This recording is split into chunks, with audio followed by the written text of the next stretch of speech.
আপনি যদি মনে করেন আমাদের সৌরজগতের সব গ্রহ প্রায় একই দূরত্বে রয়েছে, তাহলে এই তথ্য আপনাকে সত্যিই অবাক করবে। সূর্যের সবচেয়ে কাছের গ্রহ হলো বুধ। এটি সূর্য থেকে মাত্র 57 মিলিয়ন কিলোমিটার দূরে অবস্থিত। এরপর আসে শুক্র, যার দূরত্ব প্রায় 108 মিলিয়ন কিলোমিটার।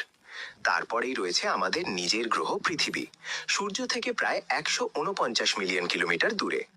এই দূরত্বই পৃথিবীকে জীবনের জন্য উপযুক্ত করে তুলেছে। এরপর আছে মঙ্গল, যা সূর্য থেকে প্রায় 227 মিলিয়ন কিলোমিটার দূরে। এরপর গল্পটা আরো বিস্ময়কর হয়ে ওঠে। বিশাল আকার গ্রহ বৃহস্পতি সূর্য থেকে প্রায় 778 মিলিয়ন কিলোমিটার দূরে অবস্থিত। এরপর আসে শনি, যার দূরত্ব প্রায় 1.4 বিলিয়ন কিলোমিটার। এরপর রয়েছে ইউরেনাস, যা সূর্য থেকে প্রায় 2.2 বিলিয়ন কিলোমিটার দূরে। আর আমাদের সৌরজগতের সবচেয়ে দূরের গ্রহ হল নেপচুন, যার দূরত্ব প্রায় 4.5 বিলিয়ন কিলোমিটার। এর অর্থ খুবই সহজ, গ্রহ যত দূরে ততই সেখানে ঠান্ডা বেশি, আলো কম, এবং তাদের এক একটি বছরও হয় অনেক বেশি দীর্ঘ।